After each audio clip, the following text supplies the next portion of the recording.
नमस्कार दोस्तों, मैं Adarsh Sharma, business consultant and founder CEO iBaltechn.com। आज हम लोग बात करेंगे, अगर आप अपनी एक दुकान से 10 दुकान, 10 दुकान से 100 दुकान खोलना चाहते हैं, अपने बिजनेस को एक्सपैंड करना चाहते हैं, अपने बिजनेस को स्केल करना चाहते हैं, तो कैसे करेंगे। सबसे पहले हम 3 चीज़ों पर बात करेंगे। What is scaling. दूसरे नंबर पर हम बात करेंगे कि बिजनेस स्केल और बिजनेस ग्रोथ में क्या अंतर है। बहुत सारे लोग बिजनेस ग्रोथ को ही बिजनेस स्केल मानते हैं, तो इस टॉपिक पर भी हम तीसरे नंबर पर हम डिस्कस करेंगे कि क्या आपका बिज़नेस स्केल के लिए रेडी है, या आप यूं ही लोगों को लाइमलाइट में देख के अपने बिज़नेस को स्केल करने का प्रोग्राम बना रहे हैं। आइए पहले पॉइंट के बारे में हम बात करेंगे, व्हाट इज़ स्केलिंग। स्केल क्या है। देखिए, स्केल का मतलब होता है कि प्लस प्लस लगा के आपकी ग्रोथ नहीं होती है, वो जे कर्व वाली एकदम रैपिड ग्रोथ होती है, उसे कहते हैं हम स्केल।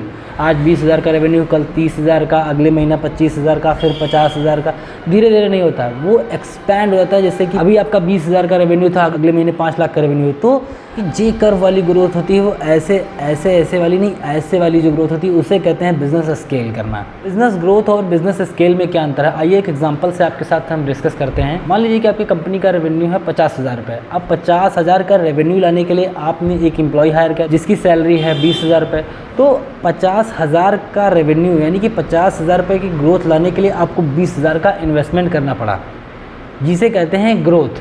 ये ग्रोथ हो गया। और जब आपका बिजनेस स्केल होता है तो 50,000 का नहीं होता है, वो होता है करीबन 10 लाख का आपका रेवेन्यू हुआ, और उसके लिए आपने क्या खर्चा किया, महज 2 एम्प्लॉई का खर्चा आया और कुछ टेक्नोलॉजी सॉफ्टवेयर्स का। इसे कहते हैं बिज़नेस स्केल करना। मतलब बिज़नेस स्केल जब होता है तो रैपिड ग्रोथ होती है, तब आपकी रैपिड ग्रोथ होती है। तब ये नहीं दिखाई पड़ता कि मैंने इतना इन्वेस्टमेंट किया था तब जाके इतना सा रेवेन्यू आया है। उसमें रैपिड ग्रोथ होती है, वो भी कम इन्वेस्टमेंट में, कम एफर्ट्स में।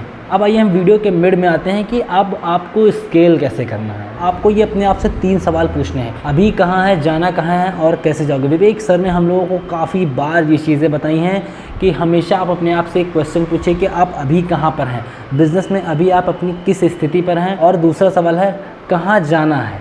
अभी आप कहाँ पर हैं। अभी मान लीजिए कि आप महीने के 20,000 40,000 के रेवेन्यू पर हैं, जाना कहाँ है, 10 लाख करना है, 20 लाख करना है, ये आपका जाना कहाँ है, मतलब ये आपका गोल है। कैसे जाओगे, ये आप इसी क्वेश्चन में आपका सोल्यूशन है, कैसे जाओगे।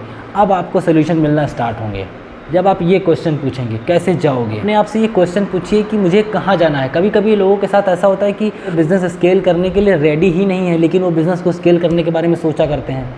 ऐसा नहीं करना कभी भी, उसमें केवल लॉस होगा। अगर आपने एक भी अपनी गलती को स्केल कर दिया तो उसमें आपका काफ़ी ज़्यादा लॉस हो सकता है। देखिए, क्योंकि स्केल का नाम ही है स्पीड। अगर आपका काम स्पीड से नहीं होगा तो आप स्केल नहीं कर पाएंगे। तो सीधी सी बात है, जब हमको स्केल करना है तो स्पीड के साथ में करना पड़ेगा, और स्पीड के साथ में हम सारी चीज़ें सही करने के चक्कर में कुछ अगर गलतियाँ हो जाती तो वो भी स्केल हो जाती है। अगर वो स्केल हो गई तो आपको जितना फ़ायदा होना था उससे कहीं ज़्यादा लॉस का सामना करना पड़ सकता है। तो इस वजह से जब आपकी 100% चीज़ें साथ में हो, आपके फेवर में हो, तभी स्केल करिए। स्केल करना कोई आसान काम नहीं है। स्केल करने में बहुत सारी गलतियां होती हैं, और उन गलतियों को में से अगर एक छोटी सी गलती भी स्केल हो गई तो आपको भारी नुकसान का सामना करना पड़ सकता है। अब बिज़नेस को स्केल करने के लिए आपको सिस्टम्स एंड प्रोसेसेस को टेक्नोलॉजी से इंटीग्रेट करना पड़ेगा। उदाहरण के साथ समझते हैं, मान लीजिए आपका कोई रेस्टोरेंट है। अब उस रेस्टोरेंट में कस्टमर के ऑर्डर देने से ले करके उसको डिलीवर होने तक कौन कौन से प्रोसेस हैं, उन सभी को आप नोट डाउन करिए। मान लीजिए कि कोई कस्टमर आता है, उसने मेन्यू पढ़ा, उसने ऑर्डर दिया, चाउमीन का ऑर्डर दिया, या फिर कोई भी उसको डिश खानी है उसका ऑर्डर दिया।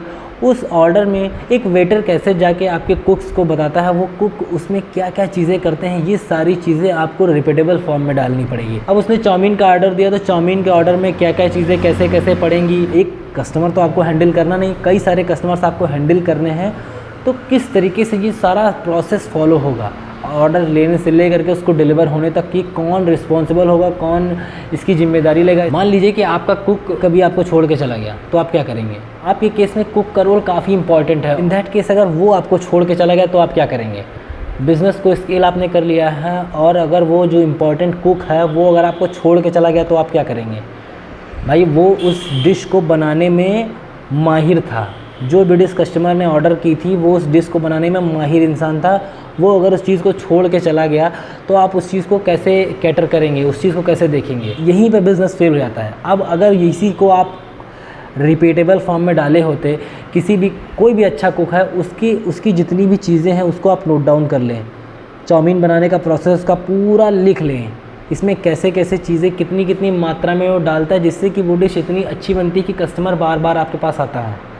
इन चीज़ों को आपको ध्यान में रखना पड़ेगा। आपके पास कई सारी डिशेज़ ऐसी होंगी जो सिग्नेचर डिशेज़ होंगी, जिनको कस्टमर बहुत जल्दी ऑर्डर करता है, जिनके कस्टमर ज़्यादा सबसे ज़्यादा मेन्यू पे वही डिश आपकी जो है डिमांड होती है, उसी डिश की डिमांड होती है। क्यों होती है? क्योंकि वो अच्छा बनता है, वो आपके कुक से अच्छा बनता है। तो उसको रिपीटेबल फॉर्म में डालिए, उसको नोट डाउन करिए, उसका प्रोसेस तैयार करिए कि अगर आपका कुक आपको छोड़ के चला भी जाता है ना, तो कोई भी लो कैटेगरी का कुक आपकी रेसिपी को फॉलो कर सके, ऐसा सिस्टम बनाइए। अगर आपका कुक छोड़ के चला जाएगा तो भी आपको कोई प्रॉब्लम नहीं पड़ने वाली, आपको कोई दिक्कत नहीं पड़ने वाली। वो तुरंत आके आपको ज्वाइन कर लेगा और आपके जो भी सिस्टम्स एंड प्रोसेसेस में जो भी नोट डाउन है वो सारी चीज़ें वो उसमें अप्लाई कर देगा। तो इससे आपका नुकसान भी नहीं होगा। अब वीडियो के एंड होते होते आपको अपने आप से कुछ क्वेश्चन पूछने हैं, जिससे कि पता चलेगा कि आप बिज़नेस को स्केल करने के लिए रेडी हैं या फिर नहीं हैं। सबसे पहली बात, क्या आपने अपने कस्टमर को अंडरस्टैंड किया है? क्या आपने अपने कस्टमर को समझा है? मान लीजिए हम फिर से एक रेस्टोरेंट की बात को लेकर चलते हैं। आपके यहाँ जितने भी कस्टमर आते हैं आप सभी को समझते हैं अच्छे से, सभी की ज़रूरतों को समझते हैं, वो क्यों आते हैं, कब आते हैं, कौन कौन से ओकेजन्स पर आते हैं। कोई ऐसे ही फ्रेंड्स फैमिली के साथ आता है या फिर कुछ लोग ऐसे चिल करने आते हैं, किस पर्पज़ से आते हैं आपके यहाँ? आपने अपने कस्टमर को समझा क्या? दूसरे नंबर पर आता है, क्या आपके कस्टमर ने आपकी प्रोडक्ट या सर्विसेज को समझा है अच्छे से? ये दूसरा थिंग है, ये आप अपने आप से पूछिए, क्या आपके कस्टमर ने आपकी प्रोडक्ट या सर्विसेज को समझा है या नहीं समझा? ये आपको अपने आप को खुद से पूछना पड़ेगा। तीसरे नंबर पर, कभी आपके कस्टमर ने आपको नेगेटिव रिव्यू दिया हो, नेगेटिव फीडबैक दिया हो, क्या आपने उसको अपने प्रोसेस में इम्प्लीमेंट किया है, उस चीज़ को सुधार किया है? मान लीजिए कि आपके रेस्टोरेंट में कभी कोई आया, किसी ने कुछ नेगेटिव फीडबैक दिया। मान लीजिए कि कोई कस्टमर आया, उसने आपसे कहा कि आपकी डिश ये बहुत ख़राब है, आपकी यहाँ की रौनक बिगड़ी हुई है, आपके यहाँ की कुछ भी उसने बता दिया, आपके यहाँ के डेकोरेशंस नहीं अच्छी हैं, आपके यहाँ की सीटिंग अरेंजमेंट नहीं अच्छा है, कुछ भी A to Z कुछ भी वो आपके यहाँ के गड़बड़ बता के गया है, कुछ आपके यहाँ का ख़राबी बता के गया है, तो क्या आपने उस चीज़ को इम्प्रूव किया है या नहीं किया है? इस चीज़ को आप नोट डाउन करिए। कहने का मतलब ये है कि आपने अपने कस्टमर के नेगेटिव फीडबैक को कभी कंसीडर किया है या नहीं किया है, या फिर ऐसे उसको हल्के में लेके कि अरे यार ये फालतू का कस्टमर था, इसको हटाओ, निकालो। चौथे नंबर पर और सबसे मेन सवाल, क्या आपकी टीम रेडी है नए बिज़नेस के लिए?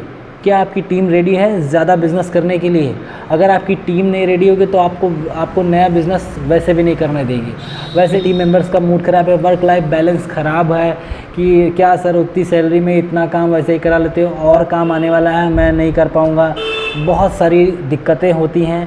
तो सबसे पहले आप अपनी टीम से कांटेक्ट करिए, टीम से बातचीत करिए, टीम को बैठा के उनसे ये सारी डिस्कशंस करिए कि क्या हम नया बिज़नेस के लिए तैयार हैं। अगर आपकी टीम परफेक्टली तैयार है तभी आप बिज़नेस स्केल के लिए जाइए, अन्यथा मत जाइएगा, नहीं तो बहुत बड़ा लॉस होने वाला है।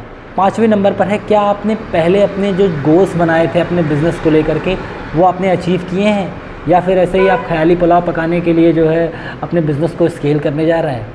फिर से एक बार बैक पे जाइए और ये आप ये सोचिए कि मैंने जो भी गोल्स बिज़नेस को करने से पहले जो स्टार्टिंग में लिए थे, क्या वो गोल्स अचीव हुए हैं? कभी वो गोल्स मैंने अचीव किए हैं, या फिर मैं ख्याली पुलाव पका के अपने बिज़नेस को स्केल करने जा रहा हूँ? छठा क्वेश्चन, क्या आपका इंफ्रास्ट्रक्चर अलाउ करता है ज़्यादा बिज़नेस करने के लिए? अगर आपके यहाँ का इंफ्रास्ट्रक्चर ज़्यादा बिज़नेस करने के लिए अलाउ नहीं करता है तो आप कभी भी बिज़नेस स्केल मत करिएगा। पहले इंफ्रास्ट्रक्चर सुधारिए, ज़्यादा कस्टमर्स लाने के लिए व्यवस्था बनाइए। बिज़नेस को स्केल करेंगे तो ज़ाहिर सी बात है कस्टमर ज़्यादा आएंगे, तो उसके लिए पहले अपने इंफ्रास्ट्रक्चर को मजबूत करिए, इंफ्रास्ट्रक्चर को अच्छा करिए, तब आप अपने बिज़नेस को स्केल करिए, अन्यथा मत करिए। सातवां और सबसे महत्वपूर्ण क्वेश्चन कि क्या आपके पास इमरजेंसी फ़ंड है? बिज़नेस को स्केल करते समय जब आपसे कोई गलती होगी, उसमें लॉस होगा और आपको कुछ इमरजेंसी फ़ंड की ज़रूरत पड़ेगी, तो क्या आपके पास इमरजेंसी फ़ंड तैयार है? क्योंकि आप जब बिज़नेस स्केल करेंगे तो आप लोगों को भी इन्वॉल्व करेंगे, कई सारे वेंडर्स आपके साथ इन्वॉल्व होंगे, कई सारे फ्रेंचाइजी पार्टनर्स आपके साथ इन्वॉल्व होंगे, तो सभी का पैसा लगेगा, हर एक चीज़ का पैसा लगेगा। तो क्या आपके पास कोई नया फ़ंड देने के लिए तैयार है? नया फंड की व्यवस्था करने के लिए आपके पास कोई रेडी है? अगर इन सारी चीज़ों की व्यवस्था है तभी आप अपने बिज़नेस को स्केल करिएगा, अन्यथा मत करिएगा। मेरी पर्सनल सलाह ये आपको यही रहेगी, अजम्पशंस पे जाके अपने बिज़नेस को कभी स्केल मत करिएगा। हर एक चीज़ को नोट करके, हर एक चीज़ को पैमाने पर सही करके, नोट डाउन करके, रिटन फॉर्म में ले करके उसके बाद में आप बिज़नेस को स्केल करने का प्लान करें, अन्यथा मत करें। और अगर आपका माइंडसेट सही है, अगर आपका माइंडसेट स्केल के लिए सोच रहा है तो करना चाहिए, ज़रूर करना चाहिए। बट उसके बाद में भी काफ़ी सारी डॉक्यूमेंटेशंस होते हैं, काफ़ी सारी चीज़ें होती हैं जिसको हमको कंसिडर करके चलना पड़ता है। एक भी चीज़ अगर मिस होती है तो बड़े लॉस का सामना करना पड़ सकता है। जब भी बिज़नेस को स्केल करें तो इस वीडियो में बताए गए जितने भी पॉइंट्स हैं उन सभी को कंसीडर करें, उन सभी को नोट डाउन करें और एक पेज पर लिखें और सभी का समीकरण बनाएं कि क्या क्या चीज़ें मेरे पास हैं और क्या क्या चीज़ें नहीं हैं। देखिए, आपको आपसे बेहतर कोई भी नहीं जानता है। आप खुद पर ये मंथन करिए कि कैसे हम इस चीज़ों को करेंगे। वीडियो में बताई गई कौन कौन सी चीज़ें मेरे फेवर में हैं और कौन कौन सी चीज़ें मेरे फेवर में नहीं हैं, ये आप अच्छी तरीके से जानते हैं। जब आप इस एक्सरसाइज को करेंगे तो आपको सारा डेटा निकल के आपके सामने आ जाएगा कि आप बिज़नेस के लिए रेडी हैं या फिर नहीं हैं। आप बिज़नेस स्केल करने के लिए रेडी होइए तभी आप बिज़नेस को स्केल करिए, अन्यथा मत करिए। इस यूट्यूब चैनल को स्टार्ट करने का मेरा यही मतलब है कि आपका अगर लॉस हो जाए तो कोई मतलब नहीं है। मैं बिज़नेस स्केल से रिलेटेड आपको काफ़ी सारे वीडियोज़ इस चैनल पर देने वाला हूँ। तो अगर ये वीडियो पसंद आई हो तो नीचे कॉमेंट बॉक्स में कॉमेंट करके ज़रूर बताइएगा, मेरा उत्साह ज़रूर बढ़ाइएगा। मिलते हैं अगली एक्सपेंशन की वीडियो में, तब तक यहाँ इस वीडियो में बने रहने के लिए आपका बहुत बहुत धन्यवाद।